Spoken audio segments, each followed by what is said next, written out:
Yeah, let's see if we're still alive.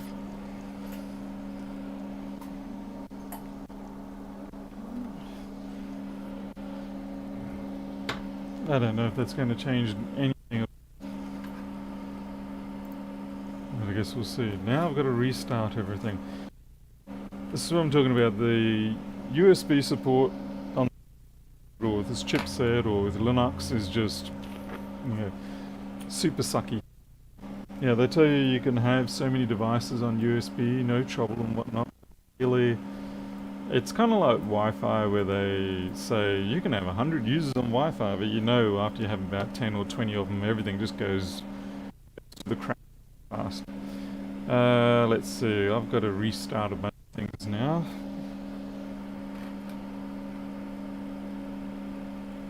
Nothing has changed. See, told you.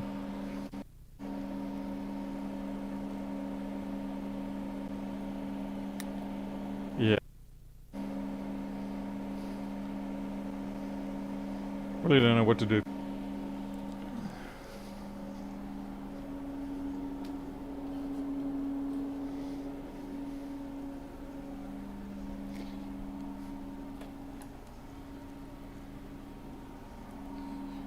Actually, I know one thing I can do. I've got an idea.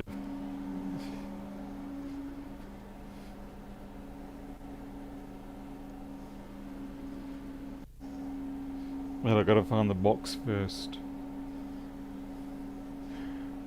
I'll be back.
I'm sorry.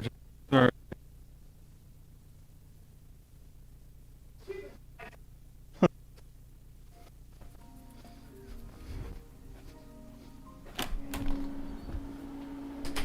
I have my doubts this is going to do anything, but basically what I'm going to do is this particular version of the microphone has a 3.5mm socket on it.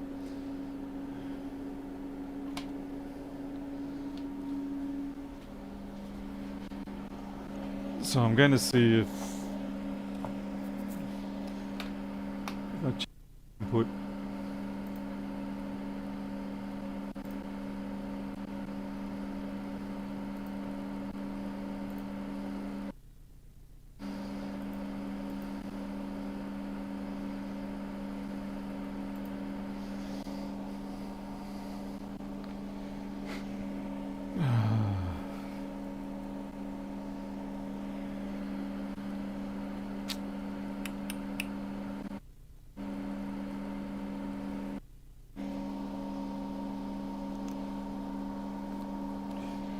Unfortunately, OBS does not recognize. Well, it doesn't really. Not sure how I'm going to switch the source. We'll find out. We'll find out. Settings, audio, built-in analog.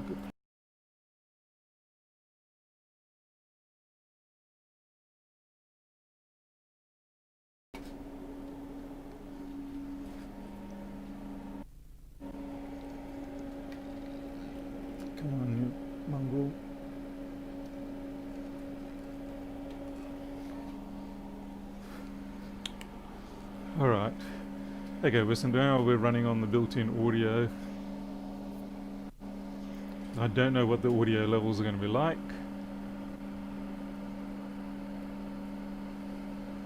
So here we go. It could still drop out. If it drops out, then we know it's not USB input. So here we go. That said, there are plenty of problems with the system because it will just lock up on its own besides having a bad day. So here we go. What the hell was I working on? 3330. Hey, Six Skills and Keith and you.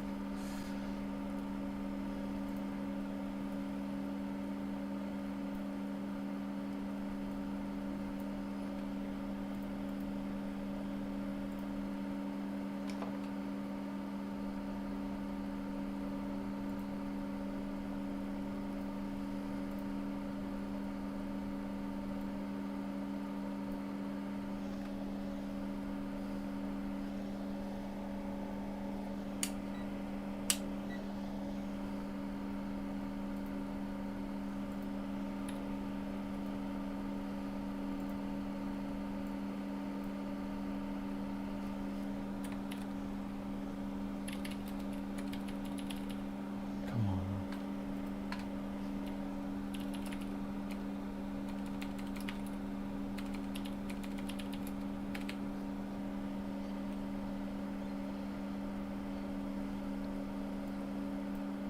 Still cutting out, yeah. Oh yeah, I see it just completely stalled. It may be that my system simply doesn't have the power to work properly. It's a i5 8400, but I think we've got too many. There's too much USB bus contention going on or something. I'm really not sure what I can drop off.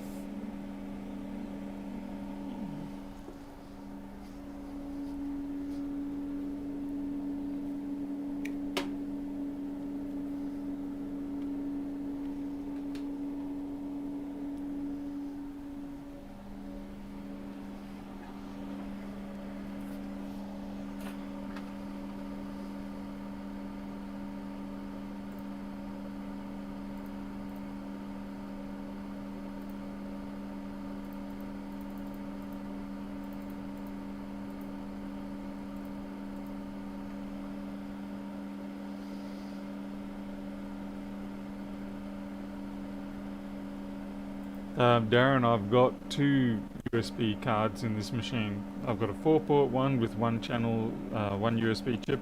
I've got a 4-port one with two USB chips, and it's something else.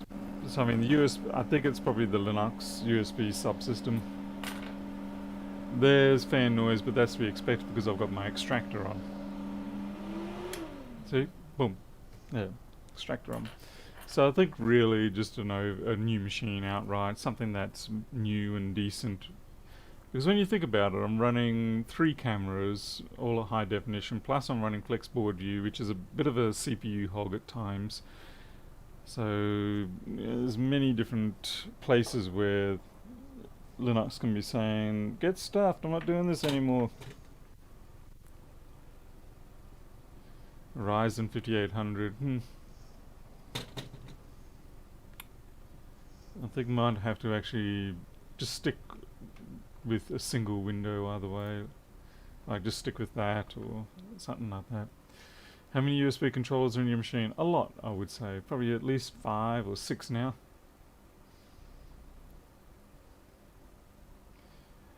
Anyway, what I was trying to do is find out why we're not even getting a green light. Do we have even an SMC on this machine? We do.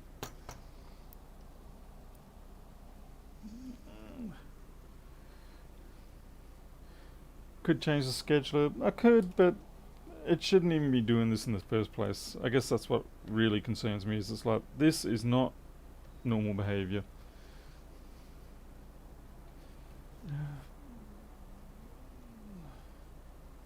And the fact I know that in the past it had been working okay.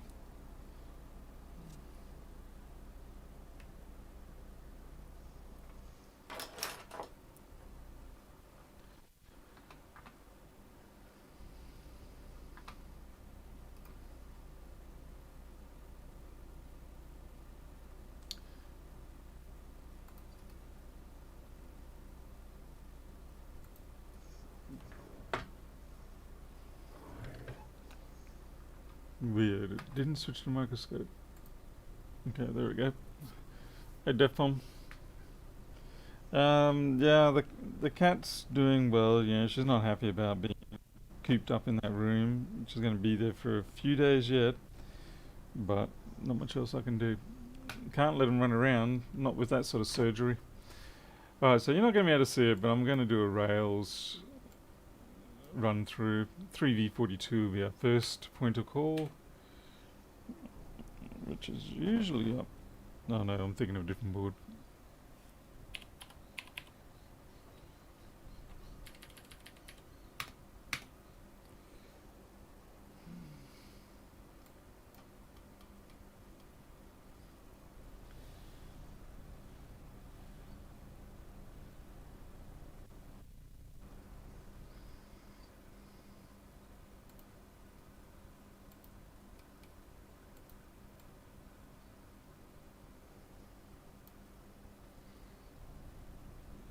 Have I got the right book?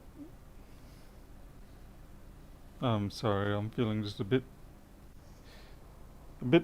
phased out right now by all this drama. Ah, I think that's what I was looking for. Yes, this here. Okay, we don't even have the multimeter running yet.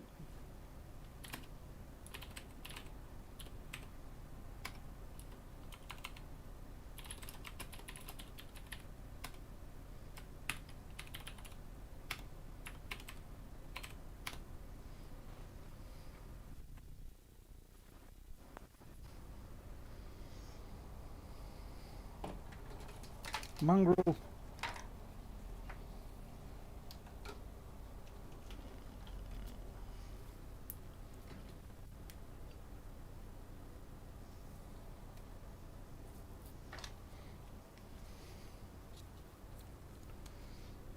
Okay, so we've got 342.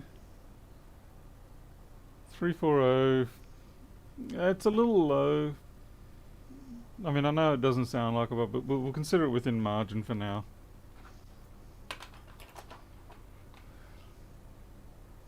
Okay, look at SMC. SMC.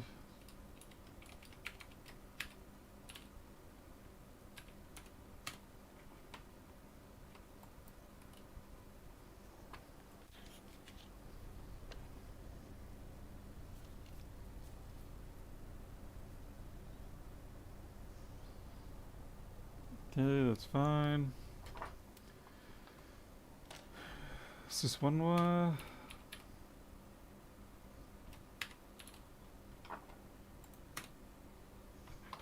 Let's see if it misbehaves now with the all in.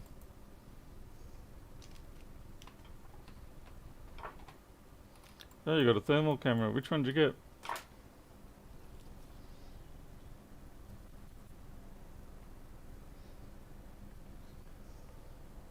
This one wire is at 3 volts.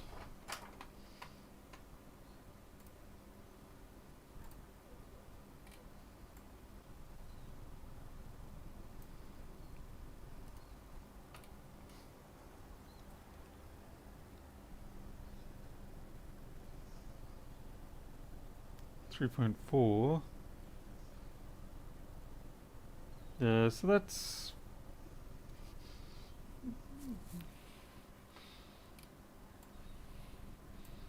I feel like that's taken a little more than it should. Or is it?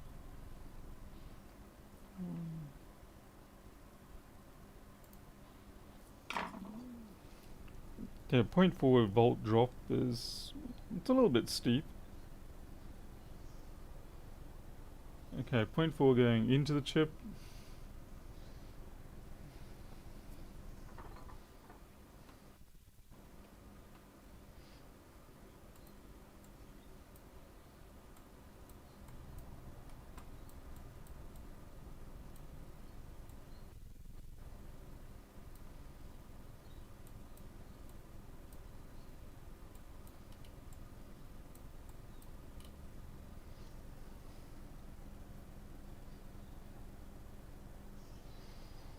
Adapter sense at 3. Hey, Q's. But yeah, 400 millivolt, point 0.4 drop across R6929. It's probably more than what I would expect. So do I have a... I'll try with a genuine MagSafe power brick, see if that makes any difference.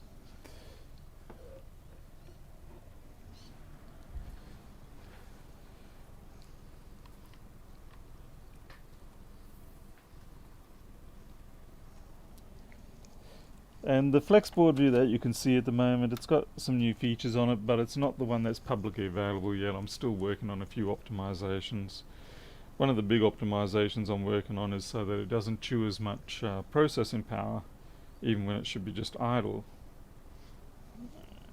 Okay, that's...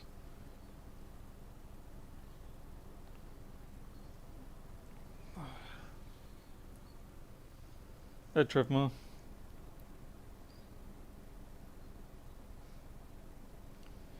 I mean, that's not a good connector, but at the same time, it's not the worst.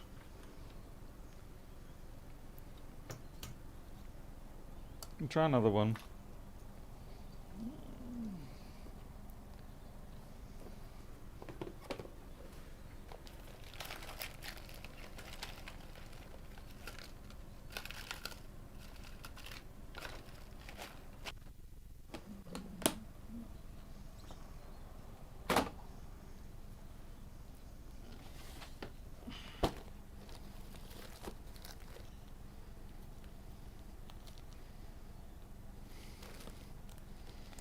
I'm just going through another box that I know should, well, that I presume should have a bunch of these DCM boards.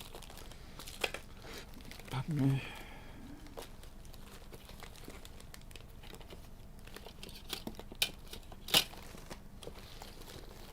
By the time I've tested 5 or 6 of them, if I'm still getting issues, then I might begin to suspect something else.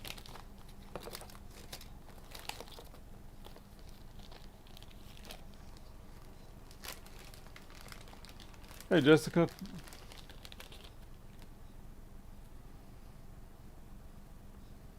Nope, you're not one, you're not one.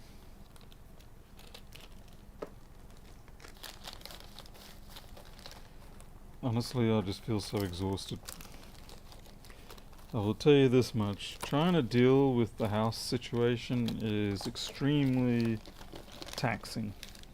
I think it'd be fine if you're rich enough that, the bank and the solicitors don't care.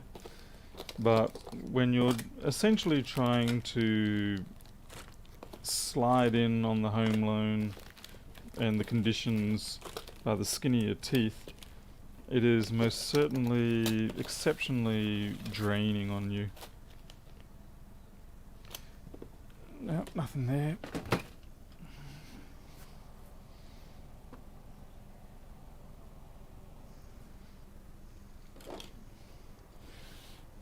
It's particularly frustrating when you actually do get approved for the loan, but then they change their mind because they decide, actually we want you to have another $50,000 on hand so that we can be sure that you're not going to, let the house run down or anything. It's like having 50,000 in my account doesn't give you that assurance whatsoever. It's just, I don't know to what point or purpose there even is for that, other than the fact that you will think that I've got that kind of money.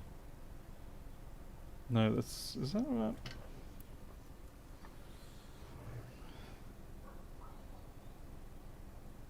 Wow, look at the state of these things. Yeah, this is, and that cap's chip too. And look at this. This is bought new out of a packet, and that's got a bust cap on it, and the transistor or whatever the heck it is bust as well. Piles of crap that you're getting these days. I've noticed the quality of the spare parts that you buy has certainly been taking a serious dive as of late.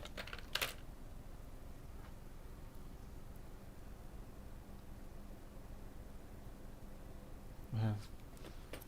You can't buy something supposedly new or even refurbished without pretty much 50% chance of the fact that it's dead. Yeah, new in quotation marks.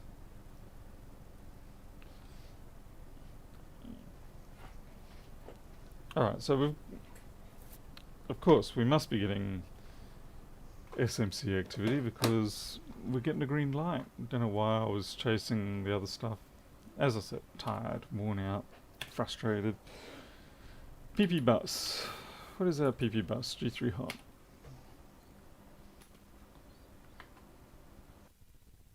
Which side are we looking at?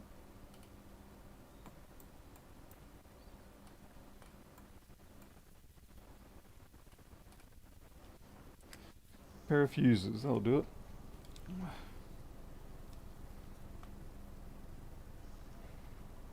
$12.56, so SMC is good. House price is going nuts with it. Not too bad. It's a very funny market. I have a feeling that the banks are shoring themselves up. They're basically just going for the cream of the crop, pretty much guaranteed absolute profit type purchases. Anything that's got even the slightest bit of risk in it, they're just sort of holding off for the moment. It's like they know something is about to happen, and they're a little worried they're a bit exposed for risk. It's always the same financial vultures. It really is. And it is extremely frustrating because in terms of rent, the rent is at least the same amount as what I'll be paying to service the loan. And I run the business here, so when you get these banking institutions and such that isolate the evaluators from the applicant because they want to avoid nepotism or favoritism or bribery and things like that, they also miss out. I would argue that they gain higher risk in the end than what they would have if they actually did deal directly with the applicant. Because when you deal with the applicant, you've got a better chance of evaluating whether they're just showing you the figures that you want to see to make the system give the tick of approval versus showing you the reality of, say, like, okay, this person is actually a long-term established business based on what we can tell they should be around for a while yet. They lose the ability to actually make a proper assessment. Instead, it's all just purely by the numbers now.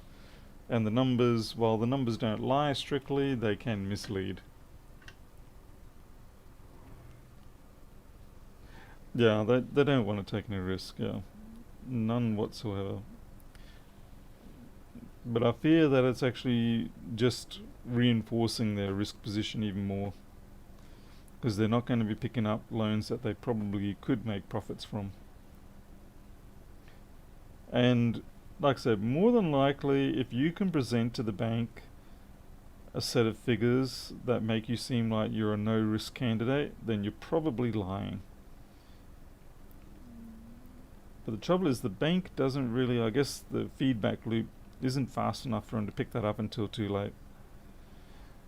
Alright, so what are we missing? PM Sleep S4L maybe? I don't know, have we got anything on PM Sleep?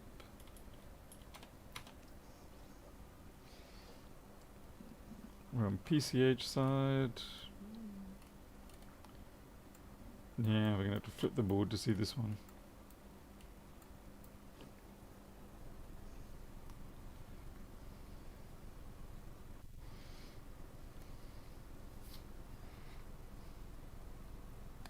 The Australia situation is very peculiar too. I don't know if you follow the exchange rates, but right now the Australian exchange rate is very high. That is to say that we're getting a lot of US dollar for our dollar. And I am wondering if it's maybe China pushing that. Okay, so we have no PMC S4L.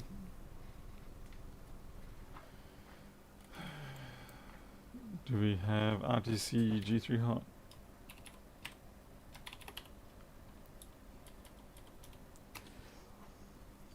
The reason why I'm thinking maybe China pushing it up is so that because they need the iron ore more than anything else, even though they've shuttered us on coal and barley and wine. So by keeping the Australian dollar inflated, by getting their, buying it off, then maybe they're getting their coal up, their iron ore cheaper. I don't know. I do not understand market factors well enough. Okay, we've got 3v3 RTC. Oh, it's terrible for exporters, yeah. I mean, all the Flexboard View sales are in US dollars because it's much easier from a sales perspective if you're doing international sales to just list something in US dollars than in local currency and then letting people or forcing people to have to convert for themselves. Almost everybody will know what their personal currency is relative to the US currency. So it's the easiest way to sell. Yeah, 76, it's crazy. I need it down at 60. I'll take 68, 69 happily. Yeah. Hey, Sudi Collier. Well, fortunately, I'm working with Queensland Country Bank now, and at least with them, even though the person that I consult with, go in for the application, even though they aren't the ones that make the decision, they do have a closer influence to the evaluating people, so you can sort of impart a certain degree of information that they can pass along, which may hopefully assist in your application being deemed as viable. What is interesting is that I was approved with the Commonwealth Bank, so they did believe that I could service the loan. They were happy to give me the money, but the problem was when it came to the house, they weren't happy unless they had that extra bit of cash on the side. Yeah. Parity would not be nice for me, no way. And the trouble is, we don't have enough surplus cash flowing around in the country at the moment to even, we can't do anything with the US dollar being on parity with the Australian dollar. We don't have the cash to buy or import stuff as much as we want at the moment. We're all broke. So we really need it to go back to, say, 49 cents in the dollar. And then all of a sudden we can be rich again. Alright, my brain is fading. What else am I supposed to be checking here?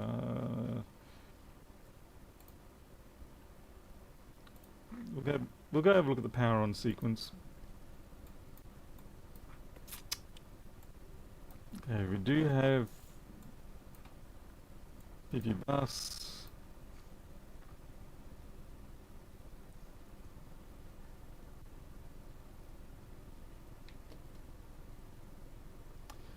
Yeah, yeah, Defcom, you're not allowed to do that. I mean, you can do it, but you shouldn't be doing it. Like I said, I don't have a problem on the service side. The problem is dealing with them accepting the value of the house.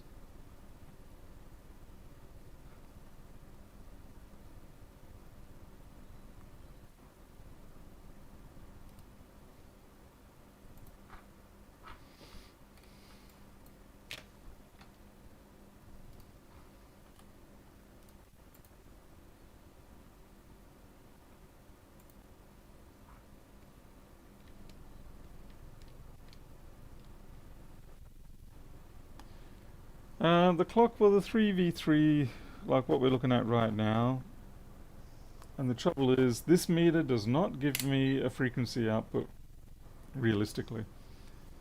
So, I mean, yeah, sure, you can read the hertz there. Let's see. Just, we'll buy the PCH, that's right. So if we say pick up the 32 kilohertz signal just up the top here, it basically comes up with nothing that I remember. See, it can't read it. The only thing that's picking up right now is the mains line frequency. I do not have another meter on hand that can read high frequencies. I do have the scope. That's a pain to set up.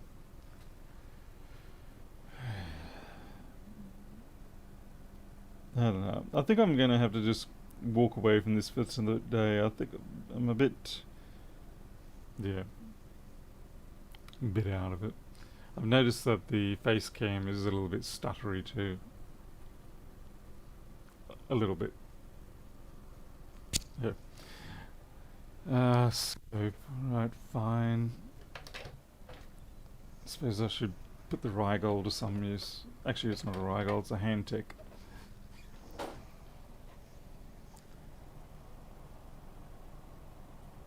And I'll make sure I put it on the by 10 input. Otherwise, we'll sync the signal. Good play for Bell. Yeah, Jim, I do feel that way, but I don't really like to say that too much, particularly given that I know that you would be feeling far more than I would be right now. Okay. I'm just worn out from the whole process. Not of repairing. Repairing doesn't bother me like that. But rather all the banking, the solicitors, and all the, yeah, just the crap that you got to deal with.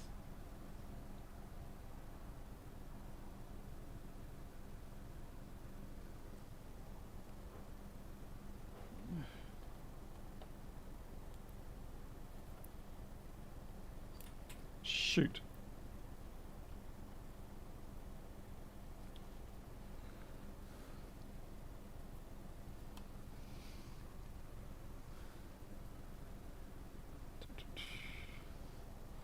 Yeah, we got. You can't see it unfortunately because. Let's see, auto. 32 kilohertz. So yeah, we are getting it.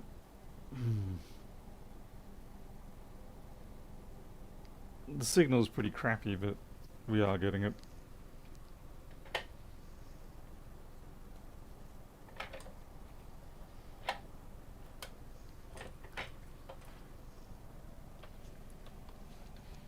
The scope needs to have more room on the workbench, that's the problem.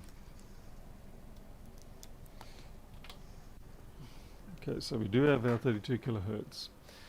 And we've only got 16 milliamps of current. I really don't know what to think of this. No, no, no, no. I think I'm done. I'm sorry, I think I'm cooked.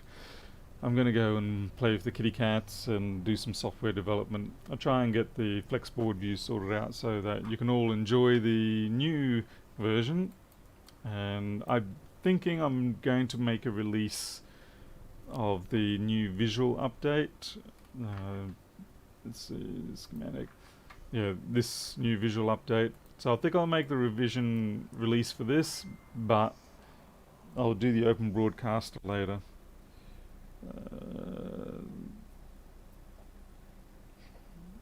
Not open broadcaster. I'll do the open board data later.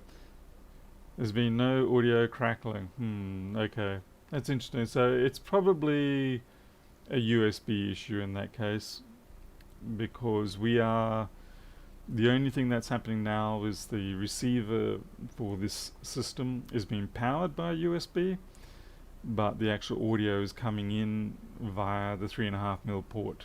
So, so I'm going to kick back, get a coffee, do some coding, play with the kitty cats, try to get this Flexboard view out, because I know a lot of people are wanting this new variation, because it is a useful variation now that you can see the differences between resistors and caps, and yeah, inductors. There's fuses around here somewhere too. Where's the fuses? There we go. Yeah, fuses. Yeah, things like that. So it makes it that little bit quicker for when you're working on a board and you're getting lost between the different parts. Record the cat player. Oh, I'll see how we go. All right. Well, thank you very much for persisting. I'm sorry about the poor quality of this stream. I'll certainly put on the title that do not watch this. This is just going to be an hour and a half of me doing nothing. And I'll catch up with you all later. No more deliveries until next week. So unless something exciting occurs, it'll be next week. I'll catch you later. You all take care. See yous.